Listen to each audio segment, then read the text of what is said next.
Yo, what's up, Bonehawks? Shujinkydink here. Welcome to a video all about Mortal Kombat 11 and our tier list for what we currently think is da bomb, as the kids say. No one says that anymore. I'm old. So you'll see here that we're getting very basic. So we have a good, a great, and a top. So we have the good tier, in my opinion. What we're doing today is anyone with mostly even but some losing matchups or can be hard counterpicked. Then great is mostly even with some winning matchups that does fairly well, and then the top is the clear top that seems to do quite well against everybody. So I think that with so many abilities in this game and how different so many characters play, it's really hard to make any more generalizations than this. I don't think there's a clear bottom two in this game. I think that everyone's kind of good in their own sense. So I'm going to let the talking about each character's commence, and you can come up with your own ideas. If you think I'm wrong, post them in the comments. If you think I'm right, tell me how awesome I am, or that I'm not. Accept your death. Getting into it with my boy Baraka here. So I think Baraka is good. The problem with Baraka is he struggles against characters with really good range, like Cetrion and Noob Saibot. So although he can melt your health bar with one little incy-beansy combo, if he can ever get that combo going, it's really hard for him. But that being said, a character that can melt your health bar in 2 combos is still pretty viable. So that's where he is right now. Cassie Cage, I think, is great. I think she's a good example of a character who is probably fairly even across the board as far as all of her matchups go. It's really hard to put her anywhere else. Oh, I also got Kronika on the top there because she's Kronika. She's really good. Also, one of my mains, Cetrion. I think everyone can kind of agree that she's one of the better characters in the game. No real clear weakness, outside of maybe some slower pokes, that kind of thing. But she does very well against almost the entire cast. She has a vast amount of abilities that she can choose from. She chooses to use some different ones. Some good buffs, good normals. She's safe. I think there's no argument for putting her in the top in the game. So next in line is Devora, who we are going to put in the good tier. I think that, yeah, mostly even matchups across the board. She is a little gimmicky, and some of her pressure and setups work way differently than any other character in the game, which I think makes her look really fun when I look and play against her. She just looks like everyone's always having a good time, you know? But she does struggle against zoning unless she has her teleport on there, which is super unsafe. One of the more unsafe teleports in the game. So that's why she's in the good tier. Next up is Aaron Black. Aaron Black I am putting in the great tier. I think that he's somebody who's almost all winning with a few, or sorry, all even. Whoa, that's a big slip of the tongue. Lute's gonna shit on me for that one. With with some winning matchups, maybe the odd losing one here and there, but I think that overall his plan, he fits perfectly in the middle of the tier list. Not top, not bottom, but somewhere kind of in the middle. Frost, I'm going to put in the middle tier as well. I think that she's probably another one that's almost all 5-5 matchups. I'm saying this not being an expert on these characters, by the way, but how I see them and from talking to people that played them, this is kind of the idea that I get. One is Frost has some really good counter zoning. She's got some really long-reaching normals. She's fairly quick. Decent setups with her little head freeze thingy in the corner can be very impressive. Garrus I'm putting in the good tier for now. I do think he has some good tools and does have some good matchups. But I also think that he has some problems, and from seeing Burrito Voorhees' opinions on the character who he plays almost exclusively, seems like Garrus can't really compete by himself. He would need a secondary character to kind of bump him up to compete. And that is the perfect attribute for somebody in this tier who is very good in a lot of matchups, but maybe there's a couple where you just can't play them. It just wouldn't make sense, or you're just pushing yourself way too hard, I think. And that's kind of what I like about MK11, is it's so balanced as far as the roster goes that there are many characters like that, and that's what makes it fun, is you can kind of play whoever you want to a certain extent. So great job at the balancing, and I think maybe that was kind of the design in the game that they wanted to go for, was make characters that you could kind of have that ability with, you know? Nobody wants to have their main character or their favorite Mortal Kombat character be the worst one in the game, right? So props to them for doing that so far. But from there, we're going to go a little bit more polarizing to Jackie, who I think is in the top. Great movement, solid 9-frame mid, the upgraded jumping around and stuff like that, the damage over time, just great abilities overall. Just kind of not really a reason to not put her in the top, you know? She ticks all the boxes. Jade is one that I want to put here because of my personal hatred of this character. but I will go ahead and put her there because I think that's honestly where she belongs. I troll a lot on Twitter and I like to give the Jade mains a hard time, but you know, honestly, when you lab the character, she is quite unsafe. She is fairly decent damage and like fairly decent zoning, counter zoning, that kind of thing. Although her range is a little bit deceiving, she's quite negative and punishable, so, but not quite on the same level as some of the top tier characters. So I think that putting her there is a good happy medium for everybody, as much as I would like to put her in her own tier right at the frickin' top. Jade players. Just kidding. I love you guys. You're great. Except for the ones that don't subscribe to the YouTube channel, which you should subscribe if you're a Jade player. Then I'll like you. Then you're cool. Just joking. Jax, same thing. I think Jax is a good character who's 5/5 across the board. He's, again, great movement, and once he gets in, he's in. Everything's staggerable. Everything's almost a mix-up, and some good abilities too, but not really has anything crazy to outshine. You know, just enough weakness to keep him out of the top, I think, you know? Johnny Cage is another one we can put up here in the top tier. I think that, you know, just overall not really huge weakness. Maybe with some ducking hitboxes, specifically the Joker's, I think now. Most of them has been fixed, but Joker not so much. But I mean, he still has a good game plan and plays Mortal Kombat 11 perfectly, the exact way that the game was made to be played. And I think that anyone with a pocket Johnny Cage is going to go far, no matter what character you want to pick. If you have Johnny as a backup, you're probably pretty safe. Going on to another maybe controversial opinion I have, I think Cabal's up here with everybody. This character seemed to have flown under the radar for such a long time. No real changes or no real anything in all of the patches, just stayed pretty much the safe, and now we got customs, which actually allows him to do some other crazy stuff, get a little bit more damage. So I think Cabal is quite up there with the rest of them. Maybe one of the weaker ones as far as the top characters go, but I'm not sure that I'd put him on the same playing field as any of the other ones. So my controversial opinion there, maybe you agree, maybe you disagree, where your Cabal main's at. Fight for your character in the comments. Kano is another one who went from not really usable to really good, just with a couple little tweaks, which was much needed, which is nice because the character, you really had to outplay your opponent to make Kano work before, and now, you know, it's taken that pressure off a little bit. He does have a little bit more options, and again, he plays the game well. Movability, his pokes, his mids, his cancels, he got a good command grab. Everything's good, and again, doesn't really have anything too dirty to put him on the top, I don't think. But my mind's always open to being changed, and that's about any of these characters, right? Like, this is never set in stone for me. Someone could make a really good argument down there that any of these characters should be up or below. I'm always open to ideas, and these are always changing. That's why I make this video so much. And I enjoy talking about it. I enjoy discussion and open debate on how these characters work and whatnot. So Katana, we're putting her in the good tier. She's perfectly mediocre, maybe to a point of detriment in some extents. Doesn't really do anything fantastic, but does, yeah. And yeah, it does have some overcommitting issues to some strings that are the autocomplete strings. I think some Katana mains have been saying for a long time need to be addressed.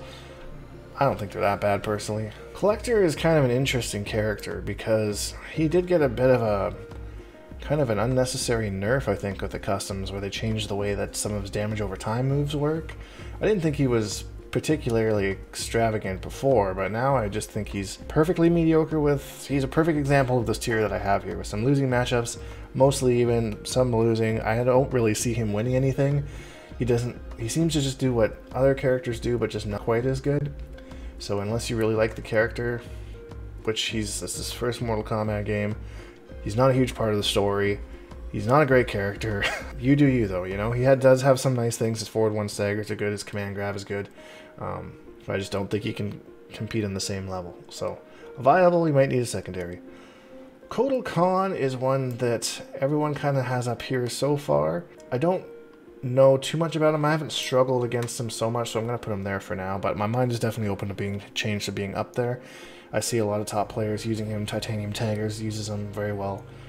And I just think that he's a good character. I don't think he's in the same... I don't think of him as the same as Cetrion, Jackie, or Johnny, you know? But, again, he does have some good things. Good command grab. Kitty Pounce, so that you can't really zone him out much. And some good reaching normals. But, I just think him being a little bit slow and a few highs in there, I guess. I haven't really struggled with him the way that I struggle with the top tier, you know? So, personal opinion, but I'm always open to change. Kung Lao, some interesting abilities that people are starting to explore with him now. Definitely definitely up there as far as the characters go, on the upper echelon of things. Really cool to see some of the more great Kung Lao moves kind of coming out, you know? Every once in a while I see one of those, and then his new little twirling hat thing people are using. It's fun. He's annoying as fuck, but he looks really fun. I don't like fighting him. Jump attacks are really good. His stagger game, throw game is really good. And yeah, he's got a teleport. A little bit of a slower one, but it's a teleport. Liu Kang. Arguably the best character in this game. Arguably. Just does absolutely everything. All of his abilities are insane, too. Like, he's got a command grab, for fluff's sakes. He's got Rekka type things going on. Low fireballs, teleports. Who said give Liu Kang a teleport? Literally, whose idea was this? Why? Arguably. I don't think I have to convince anybody here otherwise. Arguably. Nightwolf.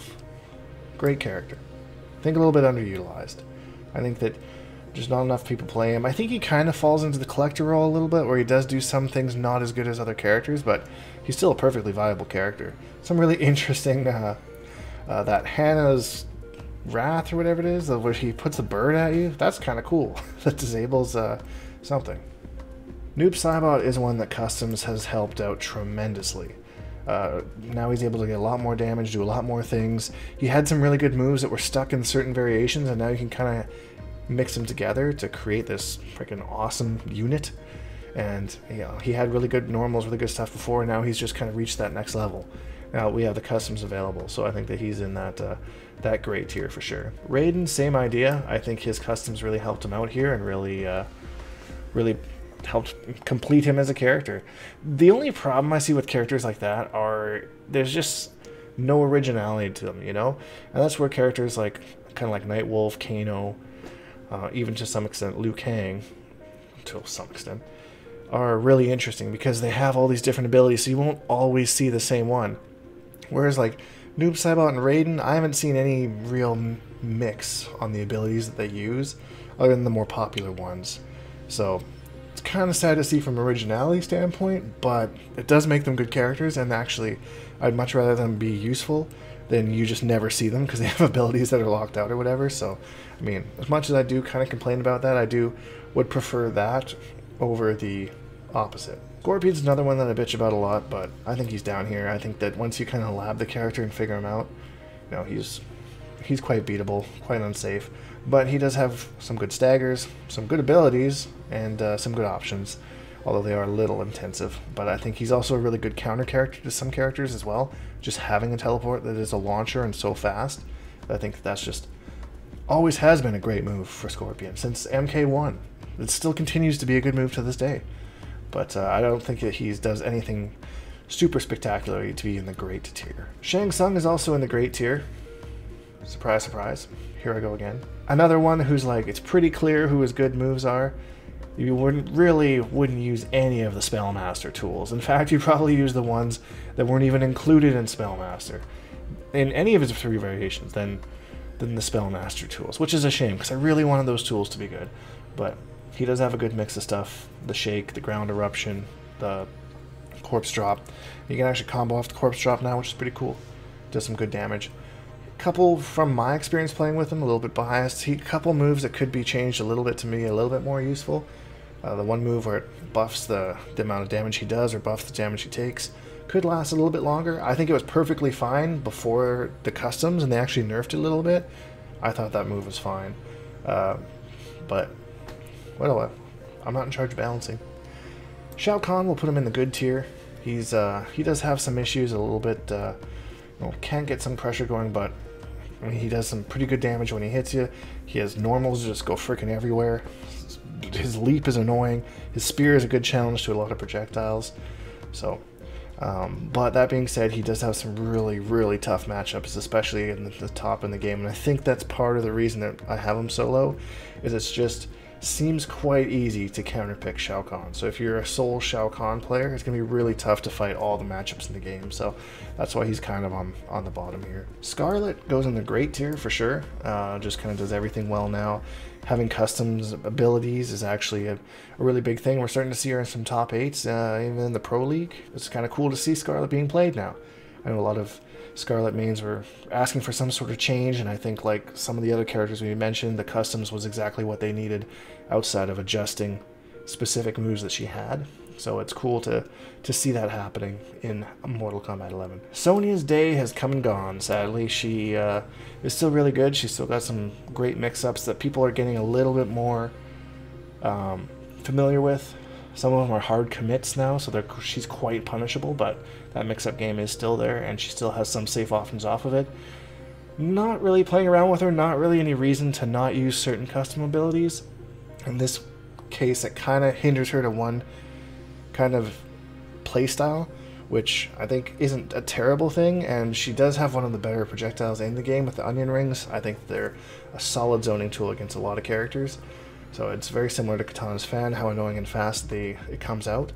So I think that keeps her in the fight for sure, but I think there are some matchups, especially again against the top tier, that are quite annoying for her. So SubZero is definitely in the great tier. I think it sucks because we don't really have much offline to kind of compare the two, but he is like the perfect example of an offline online character. Just that overhead is just right on the cusp of being able to react to it. So many times, I swear I reacted to it. I think everyone's in agreement, but that does boost him up quite a bit online. So offline maybe a little bit differently. Like I said, I hate using that comparison, but this is just one of those clear examples of that. But outside of that, like, he does great damage now. His customs are insane. He's got so many abilities that you can use. He's just so versatile for almost every matchup. Even if you take out, you know, that 50-50 mix-up, he's still got good staggers, good pokes, crushing blow off the throw. So he's just a solid character overall. Not quite top, though. I don't think I would quite put him in the top. Just being a little bit unsafe on some things. But Terminator is definitely in the viable tier. He's got the running man. In addition to the teleport now, he can make the teleport a little bit safer with the meter, which is kind of nice. And that was always the argument before, was like, once he gets in, there's like a four-way mix that you got to worry about with Terminator. And the problem was always trying to get in before, and now that he has this teleport and his running man, you can have him in the same variation. I think, I'm questioning myself as soon as I said that, but because I don't know. But I'm pretty sure I've played one or two that have both of them. Either way, regardless, you have decent ways to get in now, so he doesn't have to worry about that game as much. And then everybody's just playing his mix-up game regardless of what tier you are. As soon as he's in, he's in. So that's why I have him where I have him. Sindel is also in the great tier. I just think that she's an awesome character. I think that she really counters a lot of people that like to move around and have, you know, decent movement and whatnot, especially with like your scream crushing blows and that kind of thing. So I'd have her in the great tier. Good range. She is a little bit punishable when it comes to some of her mix-ups off the forward 2 and whatnot, but she just has so many options to keep herself safe, and I don't think she really struggles in any matchup over another. Maybe gets zoned a little bit. The Joker, going right to top tier. The only issue I have with putting him in top tier is that mid-screen and backwards, he doesn't really have much unless you put up the pew pew move, but then you're giving up a slot that he could be using to make him as good as he is. So I'm not really sure how I feel about that. I think out of all the characters, like, in this tier, Joker is the only one that I think has a clear area where he struggles, but where he makes up for it, he really makes up for it. And once he's in, he's in. He's just, all of his buttons are good. It's a guess on when to actually attack him. So I think him having that clear weakness is made up a little bit by how good he is when he gets in there. That coupled with zoning not really being a thing, it's kind of hard to keep him out unless Joker, just player individual, doesn't really know what they're doing in a certain matchup. Probably doesn't happen very often. But I would like to hear your specific opinions on the Joker and where you think that is. Do you find that you can keep the Joker out fairly easily? Do you find that even if you do, he gets in and just wrecks you once he's in? Let me know. Let's all have a discussion here. Spawn is a good character. You know, he does have some weaknesses and some whiffing issues, I think. But customs definitely helps him become a little bit more viable, move up a little bit more in the tier ladder. So I don't really have much else to say about him other than that. I think that he does struggle quite a bit against the top echelon in the game, so I think that wouldn't make him mainable on his own. So opinions always welcome. Fujin is freaking stupid. That's all I'm going to say about Fujin. That character is dumb. Dumb. Shiva I'm not going to rank, because I don't have an opinion, and I have no idea where to rank her right now. The idea of how good the stomp is, I don't like just basing a character on one particular move, so I'm just not going to place her right now. I'm not going to place Shiva right now. You can debate it in the comments. We'll talk about it another time. I'm not going to place her. RoboCop is a good character. He has some really good matchups when he can zone out, and his zoning is quite good for what zoning is in Mortal Kombat 11.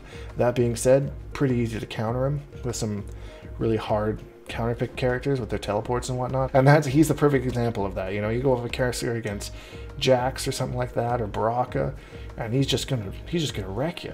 But I mean, even in Combat League, it's an easy switch to Scorpion, Raiden, pretty much anyone with a teleport, and you're gonna have a really hard time winning with RoboCop. I'm not gonna say you have to switch off, but you're gonna have a really hard time winning. And then there's some matchups there in between, so I think he's a great example for this third tier that I have down there. Perfect example of that. Rain is definitely in the great tier.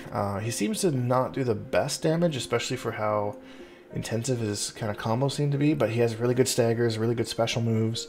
Overall, just a really solid character, and having some of the best movement in the game means he's always kind of wherever he wants to be. If you want to dash right in, dash right out, back dash, forward dash, that kind of thing.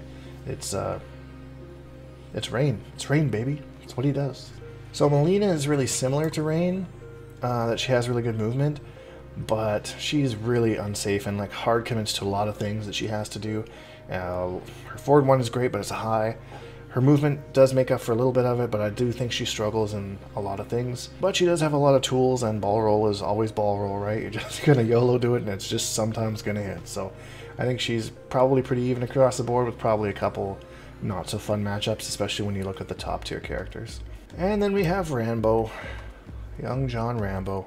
I'm gonna put him in the good tier. I think he has probably more losing matchups than winning matchups, but I think overall he does have some fun tools to use. The Claymore is really annoying.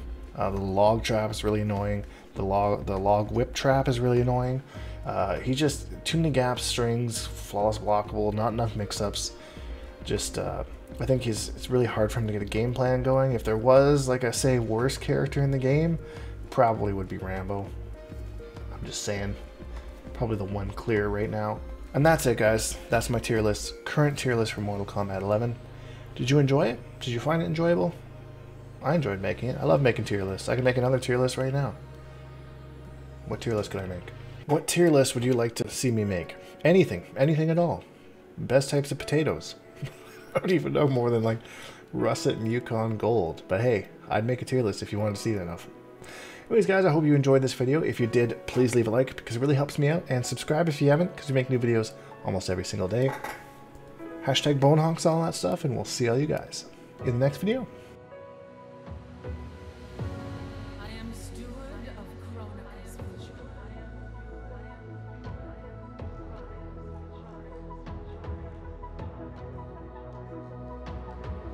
Fate has been so